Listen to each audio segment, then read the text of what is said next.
Hello everyone. Good morning, good afternoon and good evening. My name is Vishwadeep और आपका स्वागत करता हूं पीडब्ल्यू गेट वाला चैनल पे। आज हमारे गेस्ट एक ऐसे गेट रैंकर हैं जिन्होंने एक ऐसी रैंक निकाली है जो किसी भी नॉर्मल एस्पिरेंट का एक सपना हो सकती है। और वो रैंक लेके जो हमारे गेस्ट है वो यहाँ प्रेजेंट है, आप सब लोगों से बातें करेंगे। बट उनसे पहले, सबसे पहले आप सब लोग मिलके मेरे साथ में कॉन्ग्रेचुलेट करिए अभिनव का, जिन्होंने गेट 2026 में ऑल इंडिया रैंक 119 119 जो है स्कोर की है। अभिनव, बहुत बहुत स्वागत है आपका और बहुत बहुत कॉन्ग्रेचुलेशन। पहले तो थोड़ा सा अपने बारे में अभिनव बताइए ताकि स्टूडेंट्स को जो यहाँ सुन रहे हैं वो जान पाए कि वो किससे आज बातें करने वाले हैं। मेरा नाम अभिनव सिंह बघेल है। मैं फोर्थ ईयर में हूँ, final year of BTech in information technology. और मैंने अपनी प्रिपरेशन मई में स्टार्ट की थी। एक रिजल्ट साल आया में है। 119 निकल गया। हाँ। अभिनव, आपका बीटेक जो है कौन से कॉलेज से है, कहाँ से है? मेरा एग्रोपोलिस इंस्टीट्यूट ऑफ टेक्नोलॉजी, इंदौर। अच्छा, क्या हम कह सकते हैं कि ये टीयर 3 कॉलेजेस में से ही एक है जहाँ पे बहुत नॉमिनल या हाँ हाँ एकदम एवरेज पैकेजेस निकलते हैं? हाँ। चलिए, तो क्या अभिनव वो सारे स्टूडेंट्स जो कि टीयर 3 कॉलेजेस में हैं और गेट 2027 या 2028 की तैयारी करना चाहते हैं, फ्यूचर गेट की तैयारी करना चाहते हैं, क्या वो ये अपने आप पे बिलीव कर सकते हैं कि अभिनव ने टीयर 3 से अगर कर लिया है तो मैं भी कर ही सकता हूँ? हाँ, आई थिंक गेट का सिलेबस इतना टफ तो है नहीं। जो हम बीटेक में पढ़ते हैं वही आता है। अगर हम बीटेक के दौरान ही अच्छा पढ़े, इन डेप्थ, अगर उन्हीं सब्जेक्ट को, तो काफी आसान हो जाएगा।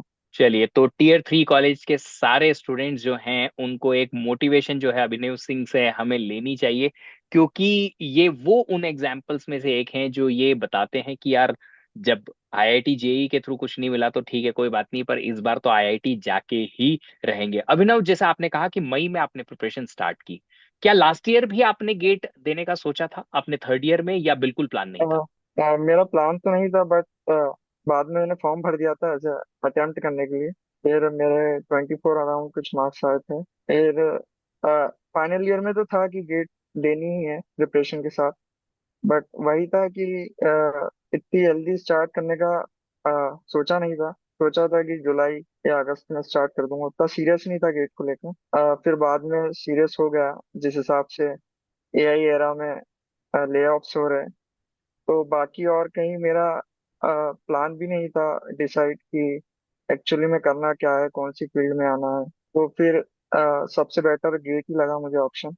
और आपने मई में जैसे प्रिपरेशन स्टार्ट की तो आपने अपना सिलेबस कब तक फिनिश कर लिया था? सिलेबस नवंबर में मेरा सिलेबस हो गया था, मतलब नवंबर स्टार्टिंग में ही सिर्फ एक सब्जेक्ट बाकी था, बाकी तो हो गया था। एंड जो एफटी था, एफटी मैंने लास्ट के लिए छोड़ रखा था। एफटी मैंने लास्ट मंथ में करा था, जनवरी में। ओके, क्योंकि प्रैक्टिस अच्छी हो जाए बस।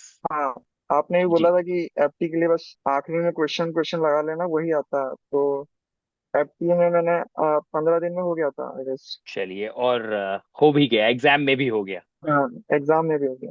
चलिए, स्टूडेंट्स को कुछ क्वेश्चंस होते हैं हर बार, जो नए स्टूडेंट्स जो प्रिपरेशन करने आते हैं उन क्वेश्चंस के बारे में डिस्कशन करेंगे ताकि हम एज यू नो टीचर उन्हें मोटिवेट कर ही पाते हैं। बट आप सब लोग जो लेटेस्ट रैंकर हैं, जो इस प्रोसेस से गुजरे हैं, कहीं ना कहीं उनकी भी एक स्ट्रैटेजी को फॉलो करना पसंद करते हैं स्टूडेंट्स।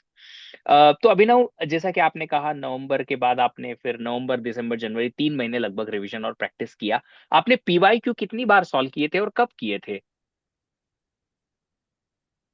पीवाई की तो मैंने एक ही टाइम करे थे। वैसे पीवाई क्यू जल्दी करने का प्लान था, बट मैं लेट हो गया था, तो मैंने पीवाई क्यू दिसंबर और जनवरी में करे थे, एकदम लास्ट मोमेंट पे। क्या लगता है पीवाईक्यूज कितना बड़ा रोल प्ले करते हैं आपकी प्रिपरेशन में? पीवाई क्यूज डेफिनेटली बहुत इम्पोर्टेंट रोल प्ले करते हैं, क्योंकि सिंस वो प्रीवियस ईयर्स में आ चुके हैं, तो एक आइडिया लगता है कि गेट में क्वेश्चन कैसे आते हैं। और जब वो क्वेश्चंस बनते हैं तो कॉन्फिडेंस भी आता है कि जो गेट में आ रहा है वो हमसे बन रहा है। और कितने परसेंट पीवाईक्यूज आपने पहले अटेम्प्ट में सॉल्व कर लिए होंगे?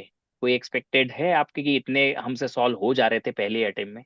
70%। 70%। 70% बहुत बड़ा नंबर होता है वैसे। अगर आप 70% पीवाईक्यू पहले अटेम्प्ट में सॉल्व कर पाते हैं, मतलब डेफिनेटली आप टॉप में रैंक करेंगे, क्योंकि बाकी का 30% आप स्लोली स्लोली इंप्रूव करने की कोशिश करते हैं और लर्निंग के थ्रू डेफिनेटली काफी अच्छा स्कोर कर पाते हैं।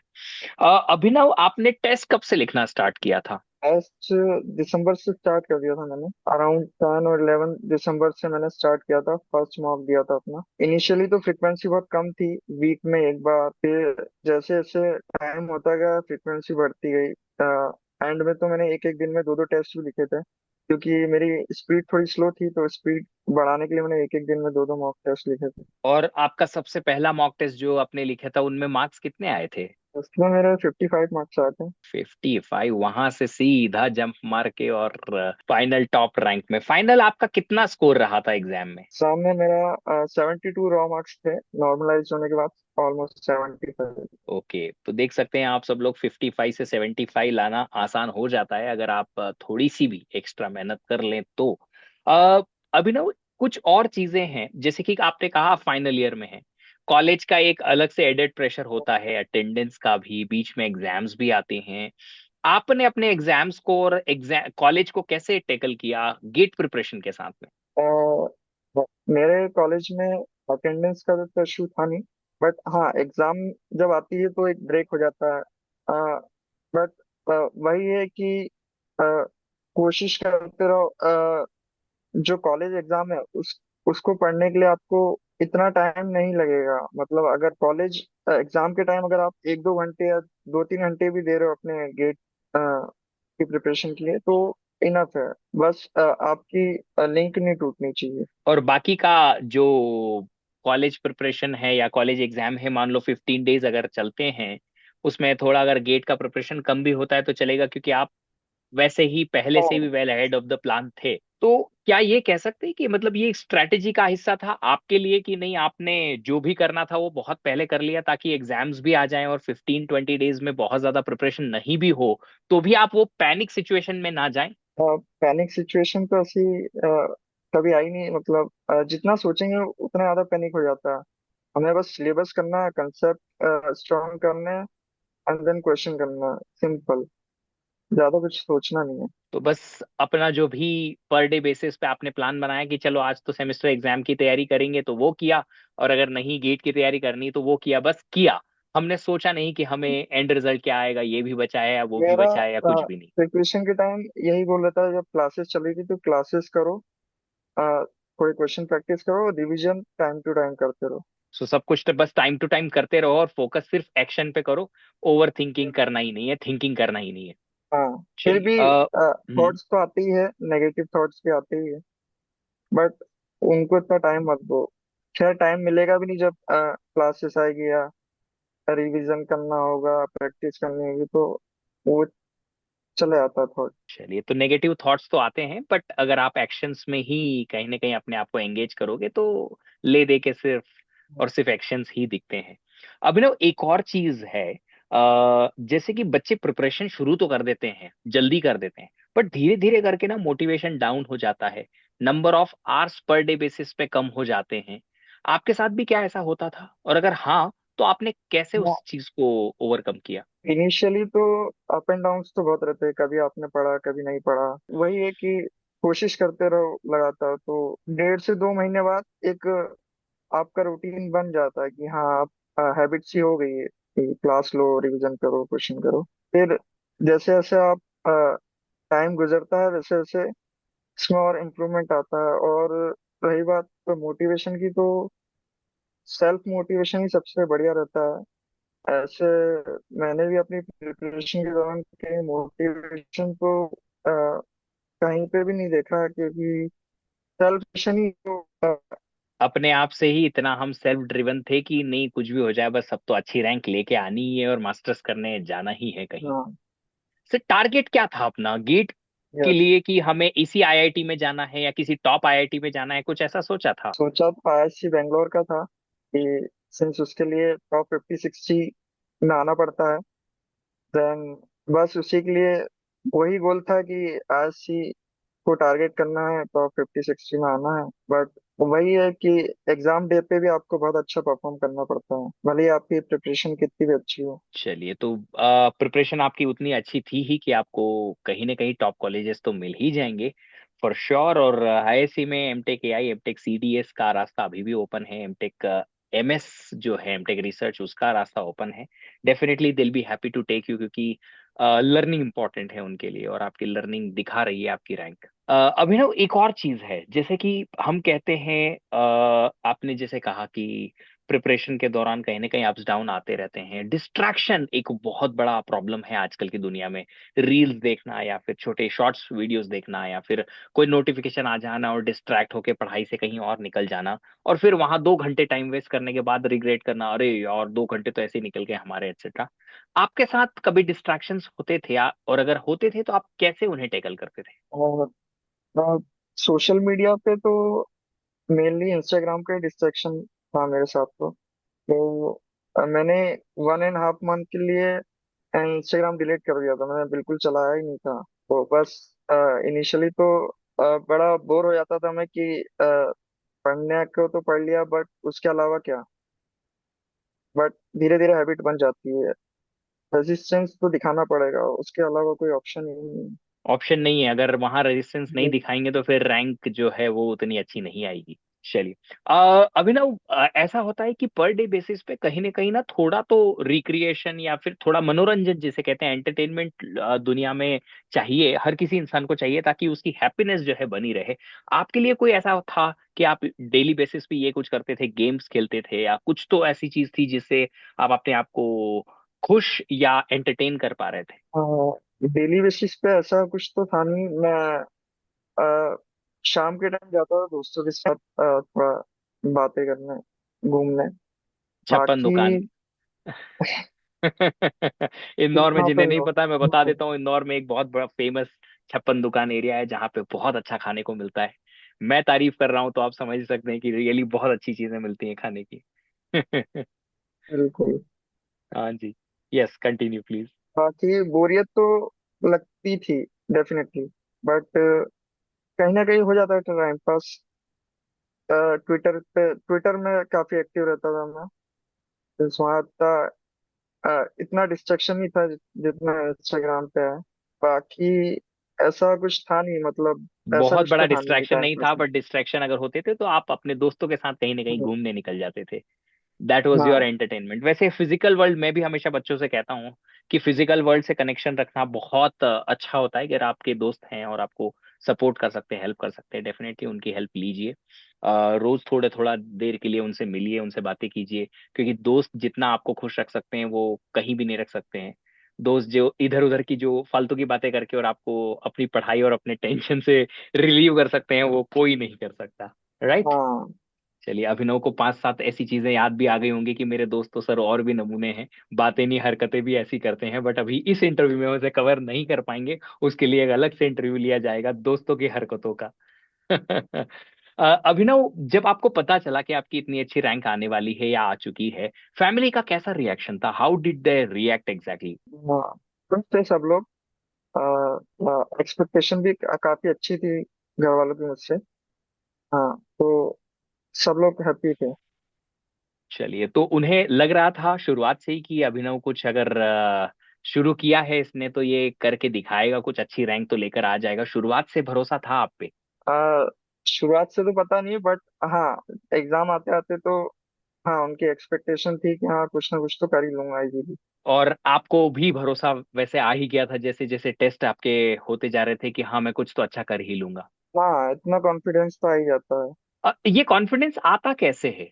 मतलब शुरुआत से नहीं रहता है, चलो शुरुआत में तो भरोसा रहता है, बिलीव रहता है कि हाँ मैं कर सकता हूँ, बट ये जैसा आपने कहा कि आखिरी तक तो कॉन्फिडेंस आ ही गया था, ये कैसे आता है? मॉक टेस्ट से जैसे जैसे आप मॉक टेस्ट देते हैं, एनालाइज करते हैं, शुरू में मार्क्स बढ़ाने में काफी दिक्कत होती है, इसलिए मिस्टेक ज्यादा रहती है शुरू के। जो 10-15 टेस्ट होते हैं उनमें इतना इंक्रीज होता नहीं मार्क्स में। बट जैसे जैसे आप छोड़ते नहीं है देना मॉक टेस्ट देते आते हैं, तो मार्क्स इम्प्रूव होते चले जाते हैं। फिर मार्क्स जब इम्प्रूव होते हैं, 70 75 प्लस आते हैं, तो कॉन्फिडेंस तो आता है। और अ, आज के समय में ऑल इंडिया मॉक टेस्ट भी होते हैं कई सारे। तो जब वहाँ आप मॉक टेस्ट देते हैं और कंपेयर करते हैं, तो जब वहाँ रैंक आती है तो हाँ, कि इतने सीरियस बच्चों में अगर आ रही है तो गेट में भी काफी अच्छी रैंक आ सकती है। चलिए, एक और सवाल यहाँ व्यूअर्स का रहेगा, वो ये कि पीडब्ल्यू ने किस तरीके से आपकी इस पूरी प्रिपरेशन जर्नी में मदद की। ईडब्ल्यू में मैं विजय बैच में था, रैंक इम्प्रूवमेंट में। इसमें लाइव क्लासेस में अटेंड करता था मोस्टली। एंड कुछ सब्जेक्ट की मैंने खजाना से भी कंप्लीट करी। एंड खजाना काफी अच्छा फीचर है, जिसको अगर अपना सिलेबस पहले खत्म करना है, या फिर उसमें खजाना में मल्टीपल टीचर्स मिल जाते हैं, अगर आपको इनसे नहीं पढ़ना तो इनसे पढ़ लो। तो वो खजाना ने बहुत अच्छा इम्पोर्ट रोल प्ले करा। एंड रैंकर्स क्लब का भी मैं पार्ट था, तो उसमें भी बच्चे ग्रुप में कनेक्टेड थे, क्वेश्चंस आते थे। तो वहां से भी एक इंसाइट मिलता था कि प्रिपरेशन कैसी चल रही है बाकी बच्चों की। और वहाँ पे अलग अलग टाइप के क्वेश्चन आते थे, तो उसको देखते थे तो और वैरायटी ऑफ क्वेश्चन मिलते थे। तो कहीं ना कहीं आपकी लर्निंग जो है और बेहतरीन होती चली गई उन हाँ, क्वेश्चंस को और देके। बेहतर होती चलेगी। चलिए, अभिनव, कोई फेवरेट कोर्स आपका जो इस प्रिपरेशन जर्नी में आपको लगा कि यार ये आखिरी आखिरी तक आते आते ये मेरा फेवरेट कोर्स बन गया, मतलब इसको पढ़ने में या इसके क्वेश्चन सॉल्व करने में मुझे बहुत मजा आया। आ, ऐसा फेवरेट तो नहीं था, बाकी दो चार सब्जेक्ट थे जो अच्छे लगते थे, जैसे ओएस हो गया, कंप्यूटर ऑर्गेनाइजेशन आर्किटेक्चर। ये कंप्यूटर नेटवर्क भी लेंथी है, बट सब्जेक्ट अच्छा है, सिंस वो काफी कुछ बताता है कि इंटरनेट वर्क कैसे करता है। तो हाँ, ये दो तीन सब्जेक्ट थे जो अच्छे लगते हैं। आपने एक ऐसे कोर्स के नाम लिए हैं जो सबसे ज्यादा जिनका डर रहता है स्टूडेंट्स को, आपके साथ ऐसा हुआ कि किसी सब्जेक्ट का आपको बहुत डर था, यार ये तो बहुत कैसे होगा क्योंकि कॉलेज में आपको नहीं समझ में आया, और बाद में जब आपने गेट के लिए पढ़ा तो आपको लगा अरे ये तो बहुत इजी था यार, कुछ था ही नहीं इस कोर्स में। ऐसा तो कोई जब मैंने प्रिपरेशन स्टार्ट करी तो ऐसा कुछ सोचा नहीं कि कौन सा, कि मैंने इतनी रिसर्च भी नहीं करी थी कि कौन से सब्जेक्ट टफ होते हैं, कौन सा सीक्वेंस होना चाहिए। मैं बिल्कुल बैच पे रिलाया था कि हाँ, बैच में जैसा हो रहा है वैसा वैसे करते जाऊंगा फॉलो। तो फिर हाँ, सीओए का था। जब मैंने सेमेस्टर एग्जाम में पढ़ा था, तब तो कुछ समझ आया नहीं था। बट जब यहाँ पढ़ा तो पता चला कि कुछ था नहीं इतना टफ। नहीं है, एक्चुअली भी टफ नहीं है, वो बच्चों का एक हवा हो जाता है क्योंकि थोड़ा जी। इमेजिनेशन का ही इशू आता है, वो बहुत इजी कोर्स है, मुझे तो एटलीस्ट बहुत अच्छा लगता है। पढ़ाना भी मजा आता है। चलिए, अभिनव की लाइफ से एक चीज जो मुझे समझ में आई वो ये है कि अभिनव को चैलेंजेस लेना बहुत पसंद है, और टफ चीजें तो हमेशा से ऐसा लगती है कि यही मेरी फेवरेट है, क्योंकि जिस तरीके से उन्होंने कोर्सेज जो बताए हैं, सीएन है, सीओए है, ओएस है, ये रैंक मेकर हैं, और ये आपके फेवरेट हो जाना मतलब कि आप डेफिनेटली कहीं ना कहीं उन कोर्सेज से इतना फेमिलियर हो गए थे कि आपकी रैंक आके ही रही। अभिनव, बहुत अच्छा लगा आपसे ये डिस्कशन करके, आपकी जर्नी के बारे में जान के, आपकी स्ट्रैटेजीज जो स्टूडेंट्स यहाँ सुन पाए और उससे सीख पाए, उससे बहुत बहुत मोटिवेशन और अच्छे पॉइंट्स जो स्टूडेंट्स को मिलेंगे वो वहाँ कहीं ना कहीं उसे अपनी लाइफ में, अपनी प्रिपरेशन में आगे कंटिन्यू कर पाएंगे, उसे अमल कर पाएंगे, और कहीं ना कहीं आपके जैसे और भी बहुत सारे स्टूडेंट आएंगे जो आपके इंटरव्यू से प्रेरित होके, मोटिवेट होके, और फिर अगले साल हमारे सामने यहाँ पे बैठे होंगे और उनका मैं इंटरव्यू ले रहा हूंगा, और वो ये जिक्र जरूर कर रहे होंगे कि मैंने अभिनव का इंटरव्यू देखा था, फिर मैं सर यहाँ टीयर 3 से डायरेक्टली इधर ही आया, हाँ। आपके सामने हॉट सीट पे बैठा। So thank you so much for that motivation. एक आखिरी एडवाइस कोई आप अगर देना चाहें हमारे व्यूअर्स को तो। कंसिस्टेंसी सबसे इम्पोर्टेंट रहती है, कि अगर कंसिस्टेंट रहोगे किसी भी वर्क में तो रिजल्ट तो डेफिनेटली मिलेगा ही मिलेगा। चलिए, तो सारे लर्नर्स ध्यान रखिए, बस लगे रहो, लगे रहो, लगे रहो, एक दिन रिजल्ट तो आएगा ही आएगा, और आपके फेवर में ही आएगा। सक्सेस आएगी, आपको लेके जाएगी, अपने कंधों पे बिठा के लेके जाएगी कि चलो कहाँ जाना है, आपको पीएसयू जाना है लेके चलेंगे, आपको आईआईटी जाना है लेके चलेंगे। और ये सिर्फ और सिर्फ उस मेहनत का ही नतीजा है जो अभिनव ने करके दिखाया, आप भी अगले साल करके दिखाइए, और कहीं ना कहीं रैंकर्स में आप आएंगे ही आएंगे। अभिनव, एक बार फिर से बहुत बहुत कॉन्ग्रेचुलेशंस और बहुत बहुत धन्यवाद आपका कि आपने थोड़ा सा समय निकाला और हमारे लर्नर्स को जो है ये मोटिवेशन भरा जो एक टॉक जो है वो दिया है।